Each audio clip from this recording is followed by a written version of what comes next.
Dear student, उजाला academy में आपका स्वागत है। आज के इस वीडियो में हम बात करेंगे सभी एग्जाम में पूछे जाने वाले हिस्ट्री के बहुत ही इम्पोर्टेंट क्वेश्चन पर। दोस्तों, अगर आप किसी भी एग्जाम की तैयारी कर रहे हैं तो ये सारे क्वेश्चन आपके एग्जाम में जरूर देखने को मिलते होंगे या फिर मिलेंगे, तो इस वीडियो को एंड तक जरूर देखिएगा। बहुत ही इम्पोर्टेंट एवं सेलेक्टेड क्वेश्चन को मैंने यहाँ पर लिया है, तो वीडियो को लाइक कर दीजिएगा और यदि चैनल पर नए हैं तो चैनल को सब्सक्राइब जरूर कर लीजिएगा, ताकि मेरा हर एक वीडियो आप तक पहुंचता रहे और आपकी तैयारी जो है बहुत अच्छी तरीके से हो जाए। तो चलिए बिना टाइम वेस्ट किए देख लेते हैं क्वेश्चन नंबर 1 क्या है। देखिए, क्वेश्चन नंबर 1 है, उत्तर भारत में भक्ति आंदोलन का प्रारंभ किस संत ने किया। किसकी बात की जा रही है? जो उत्तर भारत में भक्ति आंदोलन था उसका आरंभ किस संत के द्वारा किया गया। ऑप्शंस आपके सामने दिए गए हैं, तो एक बात ध्यान रखिएगा कि आंसर करते हुए चलेगा। कमेंट में आंसर जरूर बताएंगे आप। तो बताइए इस क्वेश्चन का क्या हो जाएगा राइट आंसर। ऑप्शंस हैं, देखिए, रामानंद, कबीर, चैतन्य, नानक। बताइए किस संत ने भक्ति आंदोलन का आरंभ किया था उत्तर भारत में। फटाक से आंसर करेंगे आप लोग। क्या हो जाएगा इस क्वेश्चन का राइट आंसर? देखिए, उत्तर भारत में भक्ति आंदोलन का आरंभ किया गया था रामानंद जी के द्वारा। ये रामानंद जी भक्ति आंदोलन का आरंभ किए थे उत्तर भारत में। याद रखेंगे एवं इम्पोर्टेंट में जरूर नोट करेंगे, ठीक है। यानी कि इस क्वेश्चन का राइट आंसर है ऑप्शन नंबर ए। देखिए, क्वेश्चन नंबर 2 है, कैप्टन हॉकिंस किस मुगल शासक के दरबार में आया था। जो कैप्टन हॉकिंस था वो किस मुगल शासक के दरबार में आया था, आपसे पूछा जा रहा है। ऑप्शंस आपके सामने दिए गए हैं, अकबर, जहांगीर, औरंगजेब, शाहजहां। बताइए इस क्वेश्चन का क्या होगा राइट आंसर। कैप्टन हॉकिंस किस मुगल शासक के दरबार में आया था। देखिए, यहाँ पर जितने अभ्यर्थी ऑप्शन नंबर बी के साथ जा रहे हैं वो बिल्कुल करेक्ट हैं। जहांगीर। जहांगीर मुगल शासक हैं, ये इनके दरबार में आया था कैप्टन हॉकिंस। यानी कि ऑप्शन नंबर बी इस क्वेश्चन का राइट आंसर है। क्वेश्चन नंबर 3 की बात कर लेते हैं। दिन ए इलाही किससे संबंधित है। जो दिन ए इलाही है वो किससे संबंधित है। फटाक से आंसर करेंगे आप लोग। ऑप्शन आपके सामने दिया गया है, बाबर, हुमायूं, अकबर, जहांगीर। दिन ए इलाही का संबंध किससे है बताएंगे आप लोग कमेंट करके। क्या हो जाएगा राइट आंसर। यहाँ पर जितने भी अभ्यर्थी ऑप्शन नंबर सी के साथ जा रहे हैं वो बिल्कुल करेक्ट हैं। अकबर, दिन ए इलाही संबंधित है अकबर से, ठीक है। यानी कि ऑप्शन नंबर सी इस क्वेश्चन का राइट आंसर हो जाएगा। आगे क्वेश्चन नंबर 4, स्थापत्य कला का सबसे अधिक विकास किसके समय में हुआ। जो स्थापत्य कला थी उसका विकास किसके समय में सबसे अधिक हुआ था।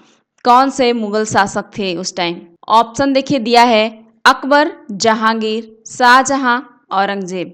स्थापत्य कला का सबसे अधिक विकास हुआ था, याद रखिएगा, शाहजहां के शासनकाल में। शाहजहां ये एक मुगल शासक हैं, इनके समय में ही हुआ था स्थापत्य कला का सबसे अधिक विकास, ठीक है। यानी कि ऑप्शन नंबर सी इस क्वेश्चन का राइट आंसर हो जाएगा। आप देख रहे हैं कितना ही सिलेक्टेड क्वेश्चन लाई हूं मैं। ये सभी क्वेश्चन हर एक एग्जाम में पूछे जाते हैं, कहीं ना कहीं आप नोटिस किए होंगे, तो ये बात याद होगी आपको। तो पूरा वीडियो जरूर देखिएगा, आपके लिए बहुत ही इम्पोर्टेंट क्वेश्चन मैं सेलेक्ट की हूँ। अगर ये क्वेश्चन आपको अच्छे लग रहे हैं तो अपने दोस्तों के साथ भी वीडियो शेयर कर दीजिएगा ताकि उनका भी हेल्प हो सके। चलिए बात कर लेते हैं क्वेश्चन नंबर 5 की। देखिए, क्वेश्चन नंबर 5 है, भारत का अंतिम मुगल शासक कौन था। भारत का जो अंतिम मुगल शासक था वो कौन था। ऑप्शन आपके सामने है, शाहजहां, औरंगजेब, मोहम्मद शाह, बहादुर शाह जफर। बताइए कौन सा है करेक्ट ऑप्शन। यहाँ पर भारत का अंतिम मुगल शासक पूछा गया है आपसे। जितने अभ्यर्थी ऑप्शन नंबर डी के साथ जा रहे हैं वो बिल्कुल करेक्ट है, बहादुर शाह जफर। बहादुर शाह जफर ये अंतिम मुगल शासक थे भारत के। यानी कि ऑप्शन नंबर डी इस क्वेश्चन का राइट आंसर हो जाएगा। आगे क्वेश्चन नंबर 6, मुस्लिम लीग की स्थापना किस वर्ष हुई थी। मुस्लिम लीग की स्थापना वर्ष पूछा गया है आपसे। ऑप्शन आपके सामने दिया गया है, 1902 ईस्वी में, 1906 ईस्वी में, 1907 ईस्वी में, 1919 ईस्वी में। बताइए क्या हो जाएगा करेक्ट आंसर। मुस्लिम लीग की स्थापना किस वर्ष हुई। देखिए याद रखिएगा, मुस्लिम लीग की स्थापना हुई थी 1906 ईस्वी में। ऑप्शन नंबर बी यहाँ पर करेक्ट हो जाएगा 1906। ये सन याद रखिएगा आप, 1906 ईस्वी में हुई थी मुस्लिम लीग की स्थापना। देखिए क्वेश्चन नंबर 7 है, ईस्ट इंडिया कंपनी की स्थापना कब हुई? स्थापना वर्ष पूछा गया है ईस्ट इंडिया कंपनी का। ऑप्शन आपके सामने है 1605 ईस्वी, 1660 में, 1615 में। बताइए ईस्ट इंडिया कंपनी की स्थापना कब हुई थी? यहाँ पर जितने अभ्यर्थी ऑप्शन नंबर ए के साथ जा रहे हैं या फिर आंसर कर रहे हैं वो बिल्कुल करेक्ट है, 1600। ये जो ईस्ट इंडिया कंपनी है उसकी स्थापना हुई थी 1600 में, 1600 ईस्वी में कह सकते हैं आप, यानी कि ऑप्शन नंबर ए इस क्वेश्चन का राइट आंसर है। आगे क्वेश्चन नंबर 8, 1920 ईस्वी में कौन सा आंदोलन हुआ था? 1920 ईस्वी में कौन सा आंदोलन हुआ था? ऑप्शन आपके सामने है खिलाफत, असहयोग, भारत छोड़ो, सविनय अवज्ञा। बताइए क्या हो जाएगा करेक्ट आंसर? 1920 ईस्वी में कौन सा आंदोलन हुआ था? यहाँ पर जितने लोग आंसर कर पा रहे हैं ऑप्शन नंबर बी वो बिल्कुल करेक्ट है, असहयोग आंदोलन। 1920 ईस्वी में असहयोग आंदोलन हुआ था, याद रखिएगा, यानी कि ऑप्शन नंबर बी इस क्वेश्चन का राइट आंसर हो जाएगा। आगे क्वेश्चन नंबर 9, डांडी किस राज्य में स्थित है? किसकी बात की जा रही है? डांडी की। ये किस राज्य में स्थित है? क्या उत्तर प्रदेश में है, बिहार में है, या महाराष्ट्र में, गुजरात में? बताइए डांडी किस राज्य में स्थित है? याद रखिएगा डांडी गुजरात राज्य में स्थित है। ऑप्शन नंबर डी इस क्वेश्चन का राइट आंसर हो जाएगा, डांडी गुजरात राज्य में स्थित है, याद रखेंगे, है ना। बहुत ही इंपॉर्टेंट क्वेश्चन है, राज्य आपसे पूछ लिया गया है तो घबराइएगा मत एग्जाम में, गुजरात आंसर करेगा, आपका आंसर बिल्कुल करेक्ट होगा। इसे आप मोस्ट इंपॉर्टेंट में जरूर नोट करिएगा, आपके एग्जाम में देखने को मिल सकता है, क्योंकि बहुत ही इंपॉर्टेंट क्वेश्चन है ये। डांडी किस राज्य में स्थित है, मैंने बहुत बार हर एग्जाम में देखा है, तो जरूर नोट कर लीजिएगा इसे। चलिए बढ़ते हैं अपने अगले क्वेश्चन की तरफ। क्वेश्चन नंबर 10 देख लेते हैं। देखिए क्वेश्चन नंबर 10 है, पूना समझौता किस वर्ष हुआ? जो पूना समझौता हुआ था वो किस वर्ष में हुआ था? ऑप्शन आपके सामने दिया गया है, 1934 में, 1932 में, 1939 में, 1942 में। बताइए पूना समझौता किस वर्ष हुआ? देखिए जितने भी अभ्यर्थी यहाँ पर ऑप्शन नंबर बी के साथ जा रहे हैं वो बिल्कुल करेक्ट है, 1932 में। 1932 ईस्वी में पूना समझौता हुआ था, ये वर्ष आप याद रखेंगे, यानी कि ऑप्शन नंबर बी इस क्वेश्चन का राइट आंसर है। आगे क्वेश्चन नंबर 11, दिल्ली चलो का नारा किसने दिया? बहुत ही इंपॉर्टेंट क्वेश्चन, हर बार एग्जाम में पूछा जाने वाला क्वेश्चन है, दिल्ली चलो का नारा किसके द्वारा दिया गया, किसने दिया? ऑप्शन आपके सामने है, गांधी जी, राजेंद्र प्रसाद, जवाहरलाल नेहरू, सुभाष चंद्र बोस। दिल्ली चलो का नारा सुभाष चंद्र बोस जी के द्वारा दिया गया था, याद रखिएगा, बहुत ही इंपॉर्टेंट क्वेश्चन है ये, सुभाष चंद्र जी के द्वारा दिया गया था दिल्ली चलो का नारा, यानी कि ऑप्शन नंबर डी इस क्वेश्चन का राइट आंसर है। आगे क्वेश्चन नंबर 12, काला कानून किसे कहा गया? काला कानून किसे कहा गया? ऑप्शन आपके सामने है, रिलेट act, Ilbert bill, wood dispatch, Bengal प्रस्ताव। बताइए क्या हो जाएगा राइट आंसर, काला कानून किसे कहा गया? देखिए जितने लोग आंसर दे रहे हैं ऑप्शन नंबर ए वो बिल्कुल करेक्ट है, रोलेट एक्ट, इसे काला कानून कहा गया था, ठीक है, या फिर काला कानून रोलेट एक्ट को कहा गया, ऐसे भी आप याद रख सकते हैं, यानी कि ऑप्शन नंबर ए इस क्वेश्चन का राइट आंसर हो जाएगा, रोलेट एक्ट। आगे क्वेश्चन नंबर 13, 1919 में कौन सा आंदोलन हुआ था? किसकी बात की जा रही है? 1919 ईस्वी में कौन सा आंदोलन हुआ था? ऑप्शन आपके सामने दिया गया है, भारत छोड़ो, किसान, खिलाफत, सविनय अवज्ञा। 1919 ईस्वी में कौन सा आंदोलन हुआ था? बताइए यहाँ पर कौन सा है ऑप्शन करेक्ट, किसके साथ आप जा रहे हैं? देखिए 1919 ईस्वी में खिलाफत आंदोलन हुआ था, यानी कि ऑप्शन नंबर सी इस क्वेश्चन का राइट आंसर है, खिलाफत। याद रखिएगा 1919 ईस्वी में खिलाफत आंदोलन हुआ था। आगे क्वेश्चन नंबर 14, भारतीय संविधान के प्रारूप समिति के अध्यक्ष कौन थे? किसकी बात की जा रही है? भारतीय संविधान के प्रारूप समिति के अध्यक्ष की बात की जा रही है यहाँ पर। ऑप्शन आपके सामने दिया गया है BR अंबेडकर, C राजगोपालचारी, सच्चिदानंद सिंह, संविधान। देखिए भारतीय संविधान प्रारूप के अध्यक्ष थे BR अंबेडकर, यानी कि ऑप्शन नंबर ए इस क्वेश्चन का राइट आंसर हो जाएगा।